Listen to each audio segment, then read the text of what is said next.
Bom, boa tarde. Meus cumprimentos a todos. Meu nome é Monique Malta Francese. Eu ingressei no mestrado ano passado em Biologia Oral, sob orientação da professora doutora Ana Carolina Magalhães. E o tema do meu projeto é efeito de dentifrícios contendo tetrafluoreto de titânio e quitosana na redução do desgaste dentário erosivo in vitro. As palavras-chave do mesmo são dentifrício, desgaste, erosão dentária, fluoretos e quitosana. E aqui nós temos um print da capa do projeto. Atualmente recebo bolsa pela Agência de Fomento CAPES e estou aguardando a resposta da FAPESP desde o comecinho de dezembro do ano passado. Então faz um tempo aí já. Introdução.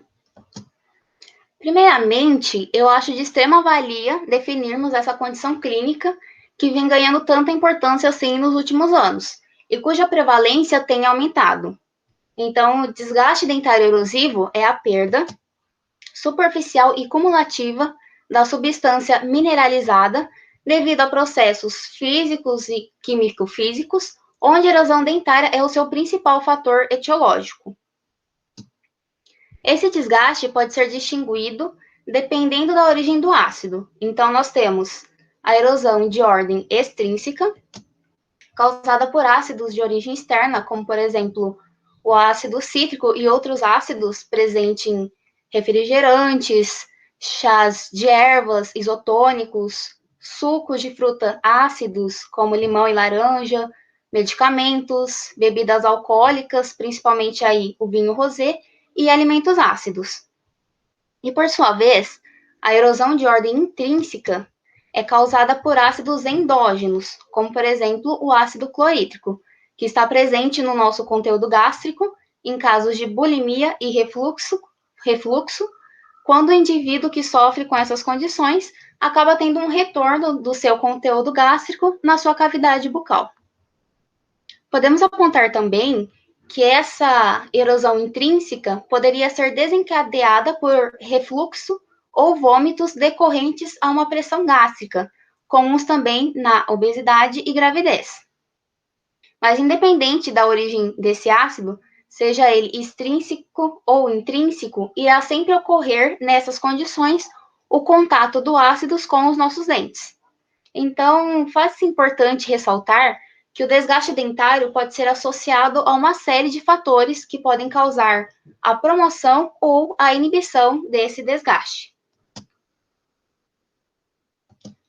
Como fatores biológicos envolvendo a qualidade da saliva, que possui aí um papel importante na dissolução dos ácidos, a película adquirida, então quais proteínas estariam envolvidas na formação dessa película, e estrutura dentária. Também nós temos os fatores químicos, como valor de pH, então se trata de um componente mais ou menos ácido. O tipo de ácido, a eficiência do sistema tampão, que está relacionada aí como importante requisito para neutralizar os ácidos, fornecendo então os íons necessários para a remineralização, e a concentração de íons. Então, como estariam distribuídos esses íons e em qual concentração? E, finalmente, nós podemos também apontar esses fatores comportamentais, como hábitos alimentares, idade, sexo e ocupação. Então, esses três fatores estão ainda inseridos em muitas outras vertentes, que não apenas possuem um significado individual, mas que vão demandar aí um significado coletivo e interdependente, podendo assim influenciar no desenvolvimento da progressão dessa lesão erosiva. Deste modo, devemos considerar a dieta deste indivíduo, por exemplo, aí, as dietas lacto-vegetarianas, que abrangem um consumo de grãos que possuem uma alta acidez, considerar o tipo de trabalho deste indivíduo, então, se ele trabalha ou não exposto a vapores ácidos, a frequência do indivíduo em consultas médicas e odontológicas, o uso de medicamentos ou terapias que poderiam causar alguma disfunção nas suas glândulas salivares, como exemplo aí os antihistamínicos e a radioterapia de cabeça e pescoço. Então, se ele possui acesso à informação, se faz também o uso de drogas e se o indivíduo possui o hábito de escovar os dentes logo após as refeições, quando a superfície dentária estaria mais fragilizada. E eu, particularmente, compartilho desse hábito, desse péssimo hábito. Então, tudo isso, de alguma forma, vai de fato influenciar na gravidade da lesão erosiva. E é por isso que é muito importante a gente fazer a anamnese detalhada do paciente, para não só realizar um simples diagnóstico, mas também compreender qual seria a raiz, qual seria a causa que teria levado a essa condição clínica do indivíduo.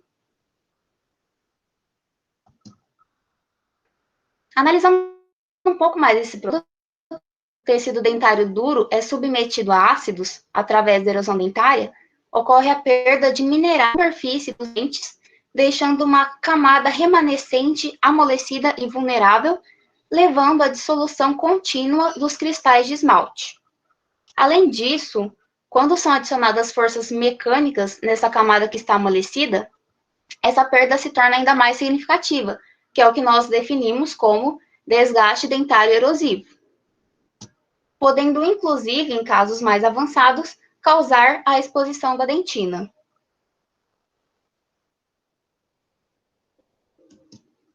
Importância do estudo. Eu realizei uma pesquisa na base de dados PubMed de artigos publicados para verificar o interesse acerca deste tema.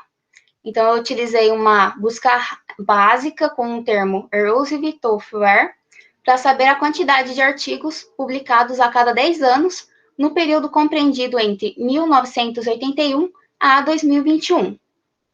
E após essa pesquisa, eu inseri os dados coletados nesse gráfico de linhas para que possibilitasse uma análise mais elucidativa. Então, decorrente dessa linha crescente, essa tendência de crescimento, podemos verificar que o interesse acerca deste tema aumentou. E nós podemos atribuir isso a 3 fatores principais. Primeiro, ao fato dos dentistas estarem sendo melhor preparados para realizar esse diagnóstico de forma precoce. Segundo, pelo fato dos pesquisadores estarem investindo mais em pesquisas nessa área. E em terceiro, decorrente ao aumento da preocupação em geral com uma outra condição clínica, que também envolve a ação de ácidos, porém, nesse caso, proveniente de micro-organismos, que é a cárie dentária. E nesse sentido, os dentes vêm sendo melhor preservados e, em consequência, ficam por mais tempo na cavidade bucal da população e, assim, consequentemente, expostos por mais tempo à ação de ácidos. E levando em consideração também, né, que na pesquisa eu incluí o ano de 2021. Então, nós não estamos nem na metade desse ano ainda. E provavelmente, se essa busca for repetida ao longo do ano, esse aumento vai ser ainda mais expressivo. Continuando a abordagem sobre a importância de estudos sobre o desgaste dentário erosivo, em uma revisão sistemática feita por Kreolin et al. 2010, observou-se que a prevalência do desgaste dentário erosivo em crianças, envolvendo dentina, variou de 0 a 82% em dentes descidos. Já na dentição permanente, em adolescentes, essa variação foi de 0 a 54%. Os pesquisadores indicaram que, através desses resultados, é possível sugerir que a prevalência do desgaste dentário, que leva à exposição da dentina em dentes descidos, pode se amplificar conforme a idade. Então, como as porcentagens já se demonstraram significativas já nesses indivíduos jovens, podemos considerar que ao longo dos anos, quando esses indivíduos tornarem-se adultos ou idosos, esse desgaste poderia ser ainda mais exacerbado.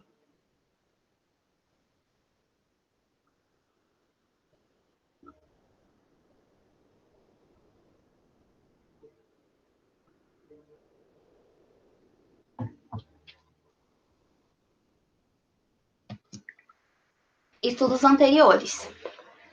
Aqui eu separei alguns artigos que abrangeram trabalhos do nosso grupo de pesquisa a respeito de formulações contendo tetrafluoreto de titânio, tanto na forma de verniz quanto solução para bochecho e dentifrícios, as quais mostraram-se mais eficazes contra a desmineralização dentária, ao serem comparadas a outras formulações, em estudos in vitro e in situ. Então, primeiramente, nesse trabalho de Comar et al. 2012, com o tema efeito de dentifrícios contendo fluoreto de sódio, fluoreto estanhoso e tetrafluoreto de titânio no esmalte dentina bovinos na erosão abrasão in vitro, os autores relataram que os dentifrícios experimentais contendo fluoreto, tanto o convencional quanto o metálico, demonstraram ser promissores para reduzir o desgaste dentário.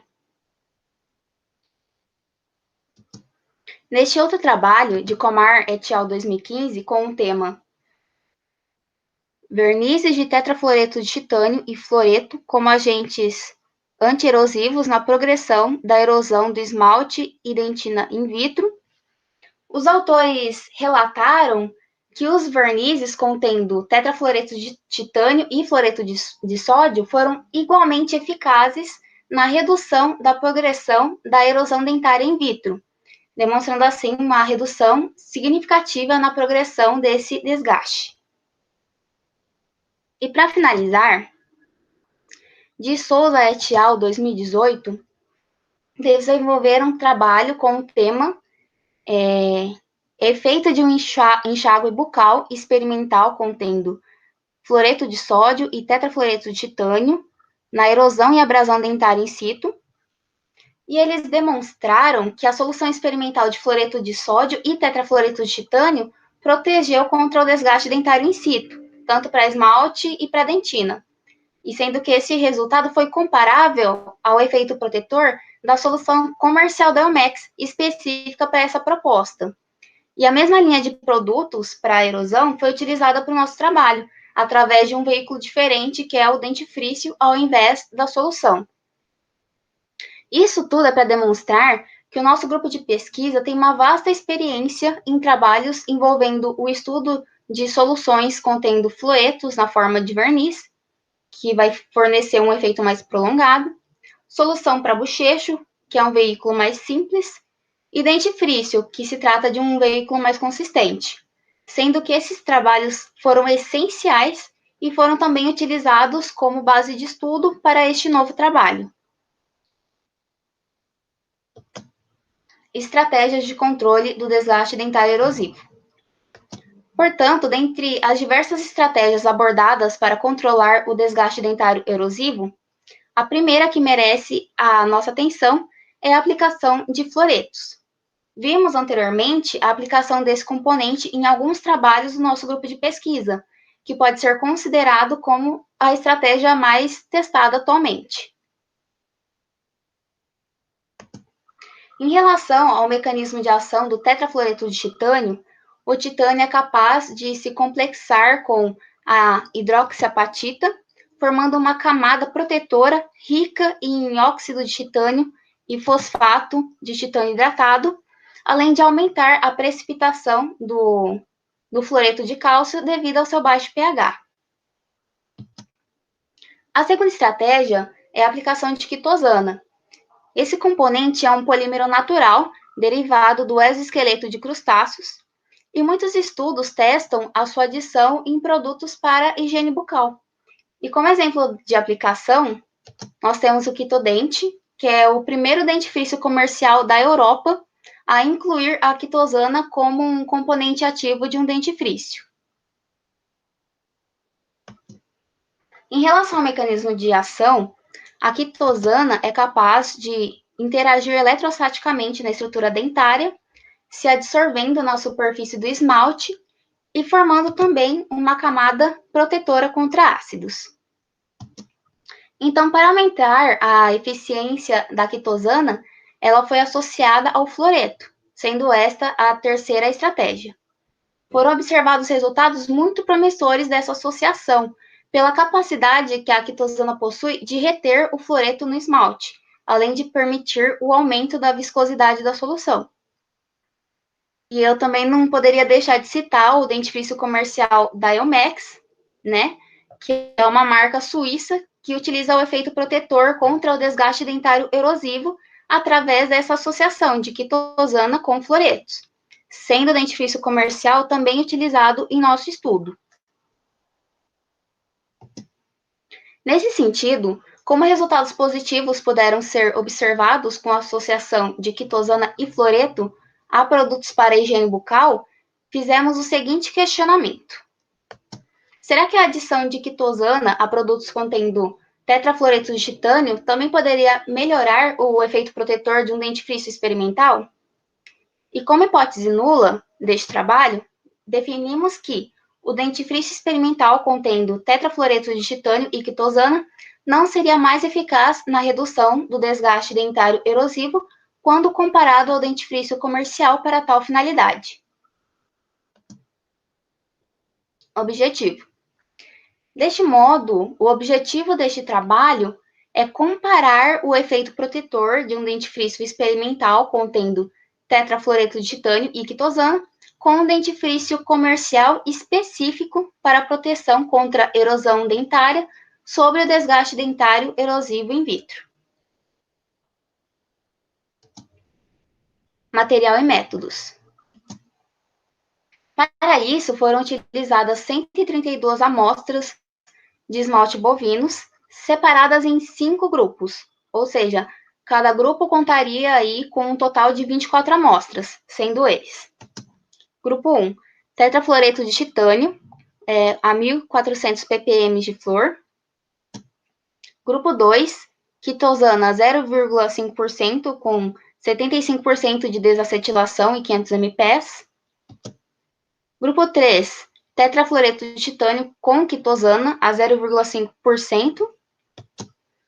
Grupo 4, o dentifrício comercial Deomex, 1.400 ppm de flúor, fluoreto de sódio, fluoreto de amina e quitosana. E grupo 5, que é o placebo, na ausência de qualquer componente ativo. Além disso, 12 amostras foram submetidas apenas ao desafio erosivo como grupo controle. Preparo de amostras. Para o preparo de amostras, obtiveram-se a aprovação da Comissão de Ética no Uso de Animais e os dentes bovinos adquiridos através da doação. As coroas e raízes foram separadas através de uma máquina de corte com o auxílio de um disco diamantado. Aqui nós temos uma foto dessa separação, coroa à direita e raiz à esquerda. As coroas foram embutidas em um molde de silicone com resina acrílica autopolimerizável na cor rosa, com a ajuda aí do molde de silicone, seguidas também pelo polimento em lixas com granulações de 320, 600 e 1200, sendo que entre as trocas de lixas, as amostras passaram por um banho em ultrassom com água deionizada durante 2 minutos, para que os grãos das lixas não interferissem mais tarde na leitura dessas amostras. E após, as mesmas foram sujeitas a uma análise microscópica, para verificar se o polimento não teria exposto a dentina, né? Se tratando aí de amostras de esmalte. E para finalizar, as amostras foram preparadas para perfilometria de contato através do desgaste de pontas irregulares de resina e delimitação das áreas controle através de um bisturi no sentido mesio-distal da coroa, além também da confecção de um orifício na parte superior esquerda para permitir a reprodução do local da leitura. Deste modo, teríamos 2 áreas controle externas, que seriam protegidas, e uma área de erosão no meio, que seria submetida aos desafios erosivos e abrasivos nas próximas etapas. Perfilometria de contato. Posteriormente, foi feita a perfilometria inicial das amostras, através de 5 leituras, numa distância de 250 micrômetros entre cada leitura, no sentido cérvico-incisal das coroas de esmalte. através do perfilômetro de contato da MAR, sendo que as informações quanto à localização do início da leitura foram registradas. Os 2/3 externos das amostras de esmalte, que são aquelas áreas controles que a gente observou na figura anterior, foram protegidos com esmalte cosmético vermelho, como preparo para a próxima etapa, que seria a ciclagem e o desafio abrasivo. O esmalte cosmético foi removido com solução de acetona e os perfis finais obtidos através do reposicionamento exato das amostras. Então, realizou-se a sobreposição dos perfis inicial, que está em verde, e perfil final, que está em azul, por meio do próprio software da Marvin. Deste modo, finalmente, os resultados foram submetidos a uma análise estatística. Preparo das soluções, saliva e ácido. Então, para o preparo das soluções, foi feito, primeiramente, a pesagem desses componentes disponíveis no Laboratório de Bioquímica da FOB-USP, que é o nosso local de trabalho. A formulação da saliva artificial seguiu esse trabalho de Klimek et al., 1982, e o ácido cítrico foi utilizado na concentração de 0,1%. Após o preparo das soluções, o pH foi mensurado e as soluções foram armazenadas em galões de água limpos até que se iniciasse a ciclagem erosiva. Ciclagem erosiva. Então, a ciclagem erosiva foi realizada 4 vezes ao dia, durante 7 dias corridos, através da seguinte sequência de etapas: desmineralização por imersão em ácido cítrico a 0,1%, em um pH de 2,5, durante 90 segundos e adotando um volume de 30 ml de ácido por amostra. Lavagem em água deionizada para remover esse excesso do ácido cítrico. Remineralização por imersão em saliva artificial com pH de 6,8 durante um período aí mínimo de 2 horas e adotando também a proporção de 30 ml de solução por amostra. E novamente lavagem em água deionizada para remover o excesso da saliva artificial aderida na superfície das amostras. Então, nessa imagem à direita, podemos observar o recipiente contendo a saliva artificial e logo abaixo o recipiente contendo o ácido cítrico a 0,1%. E aqui também estão 2 copos descartáveis, um com as escovas utilizadas que foram previamente cortadas, sendo reduzidas a 2 centímetros para serem inseridas na máquina de escovação, e outro copo descartável com alguns recortes circulares de EVA que foram costurados em pares para serem dispostos abaixo das amostras, servindo aí como degrau para as mesmas e permitindo um contato correto entre a superfície das amostras de esmalte e escovas dentárias, dentro isso aí tudo dentro da máquina de escovação. Preparo das suspensões de dentifrícios. Para o preparo das suspensões dos dentifrícios, foi feita a pesagem dos componentes ativos e abrasivos que foram enviados ao laboratório Bauru Fórmulas após alguns testes prévios. A formulação desses dentifrícios seguiu o trabalho de Comar et al. 2012, porém foi necessário fazer uma pequena alteração do detergente que seria utilizado, devido a alguns aspectos analisados. Depois do preparo das suspensões de dentifrícios, o pH foi mensurado e as suspensões foram armazenadas em galões de água limpos até que se iniciasse a próxima etapa de desafio abrasivo. Desafio abrasivo. O desafio abrasivo foi realizado 2 vezes por dia, após o primeiro e o último desafio erosivo, durante 7 dias corridos, concomitantemente com a ciclagem erosiva, utilizando-se a máquina de escovação representada nessa imagem à direita.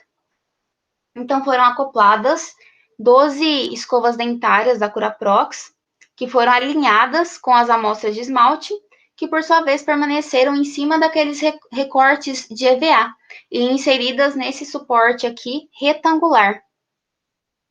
Os comandos da máquina foram feitos através deste painel, deste visor, e a temperatura também foi controlada durante todo o processo.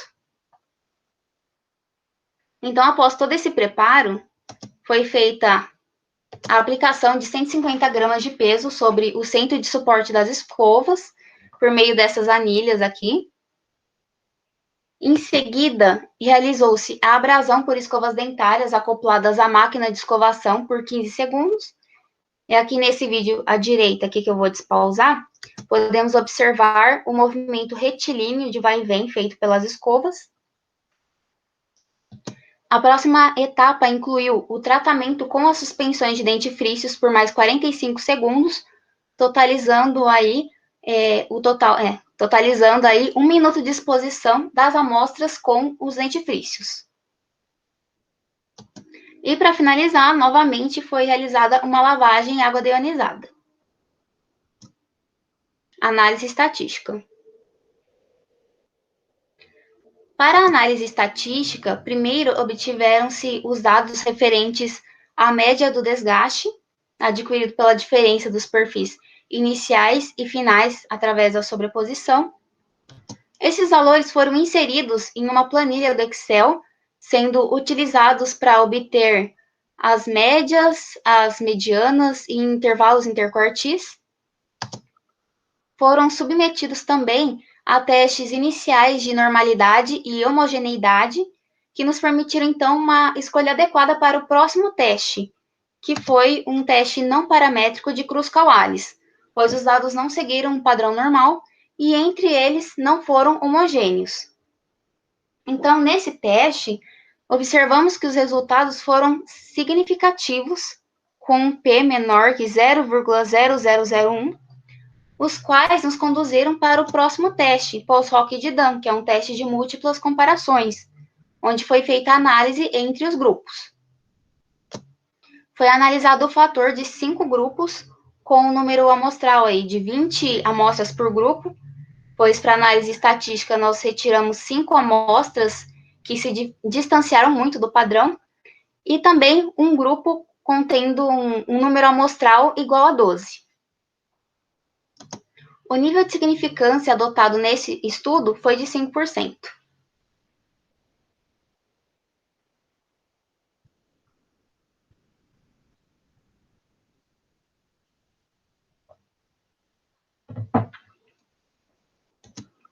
Resultados e discussões. Para avaliarmos os resultados de uma forma mais didática, foi confeccionado, então, um gráfico box plot, já que os grupos experimentais foram comparados através de análises não paramétricas. E, portanto, temos uma medida com tendência central, que é a mediana, e duas medidas de variabilidade, que são o primeiro e o terceiro quartil. Então, está representado aqui na cor amarela, o primeiro quartil, na cor azul, o terceiro quartil, e a mediana está indicada através dessa linha em preto, entre os outros dois quartis. E, além disso, nós temos na extremidade superior o valor máximo para cada grupo, e na extremidade inferior, o valor mínimo para cada grupo. Então, com base nisso, os melhores resultados foram observados nos grupos experimentais do tetrafluoreto de titânio, na presença ou na ausência de quitosana, que apresentaram valores concordantes com o girosão e valores diferentes ao serem comparados com os grupos quitosana e placebo. Então, esses dois grupos foram os grupos que, de fato, demonstraram o melhor efeito protetor dentre todos esses dentifrícios testados. Em segundo lugar, o melhor resultado foi observado para o grupo que testou o dentifrício comercial da Elmex, sendo compatível com o grupo contendo apenas erosão e superior em relação ao efeito protetor ao ser comparado com os grupos quitosana e placebo. Por sua vez, tanto o grupo placebo quanto o grupo contendo a quitosana representaram valores semelhantes entre si, ou seja, não foram capazes de proteger a superfície do esmalte contra o desgaste dentário erosivo, apresentando valores diferentes ao serem comparados aos grupos que de fato apresentaram esse efeito protetor. Em discussão, o tetrafluoreto de titânio funciona pela ação do flúor e titânio, que juntos vão formar uma camada protetora. Esse efeito foi superior ao próprio dentifrício da Elmex. Isso pode ser devido à abrasividade dos dentifrícios experimentais, que poderia ser menor em relação ao dentifrício comercial para tal finalidade. Portanto, esse dentifrício minimizou o desgaste dentário erosivo. Já a quitosana não demonstrou efeito protetor, e isso pode ser justificado pela sua utilização ter sido numa forma isolada, já que neste grupo ela foi isenta de uma associação com qualquer tipo de fluoreto, o que poderia ter levado a uma baixa resistência a impactos físicos, que nesse caso seriam as forças mecânicas de escovação. Apesar de no grupo 3, tetrafluoreto de titânio e quitosana, termos observado resultados favoráveis na proteção da superfície do esmalte contra o desgaste dentário erosivo in vitro, a associação de quitosana e tetrafluoreto não promoveu um efeito sinérgico, diferentemente de outros estudos anteriores que demonstraram benefícios dessa associação. E sendo assim, o efeito protetor que foi observado nesse grupo foi devido apenas à ação do tetrafluoreto de titânio. Isso porque, ao comparar este grupo, terceiro, com o primeiro, nós não podemos identificar uma melhoria no seu efeito protetor, mas a gente trata de efeitos protetores semelhantes. Podemos justificar esse resultado através de fatores como uma maior abrasividade dos dentifrícios experimentais deste grupo, quando comparados a pesquisas que utilizaram géis fluoretados, que não possuem componentes abrasivos. Então, essa adição de sílica abrasiva nos nossos dentifrícios experimentais poderia ter diminuído esse efeito protetor em comparação a estudos anteriores, que fizeram uma utilização com os géis. E outro ponto a ser observado seria a duração desses desafios abrasivos, já que melhores resultados podem ser observados em desafios abrasivos mais prolongados. O tipo de estudo utilizado também deve ser levado em consideração, já que a quitosana, como sabemos, interage com algumas proteínas presentes na saliva humana, como por exemplo a mucina, o que poderia trazer um aumento desse efeito protetor quando utilizado modelos de estudo in situ, visto que no nosso estudo nós utilizamos o modelo in vitro com a saliva artificial. E para finalizar, o dentifrício comercial da Elmex funciona pela ação de fluoreto, estânio e quitosano, e junto esses componentes vão formar um precipitado sobre a estrutura dentária, minimizando os efeitos do desgaste dentário erosivo. Então, nessa estratégia preventiva, através de íons estanosos e fluoretos, ocorre uma remineralização e reendurecimento do esmalte remanescente, que estaria amolecido, decorrente aos ataques erosivo e abrasivo. Conclusão. Em conclusão, os dentifrícios testados contendo tetrafluoreto de titânio, independentemente da presença de quitosana, demonstraram efeito protetor superior ao dentifrício comercial para tal finalidade, sobre o desgaste dentário erosivo do esmalte in vitro. Portanto, são necessários mais estudos in situ para entender mais sobre o efeito protetor de dentifrícios experimentais, numa condição aí onde nós temos a substituição da saliva artificial pela saliva humana, e também testes para avaliar a estabilidade e a diferença de abrasividade entre os dentifrícios testados. Próximas etapas. Para as próximas etapas, serão realizadas a ciclagem erosiva e desafio abrasivo, após recebermos os dentifrícios que foram encomendados da Suíça. Posteriormente, a microscopia eletrônica por varredura, para fazer uma caracterização química da superfície dos dentes, e também uma análise da abrasividade dos dentifrícios. E para finalizar, uma análise de fluoretos totais, solúveis e iônicos dos dentifrícios, que é essa última etapa. Cronograma. Este, então, é o cronograma disponível no projeto enviado à banca e sujeito a alterações conforme o desenrolar da pesquisa, onde as linhas em branco representam as etapas que já foram realizadas e as em cinza as etapas que serão realizadas nos próximos meses.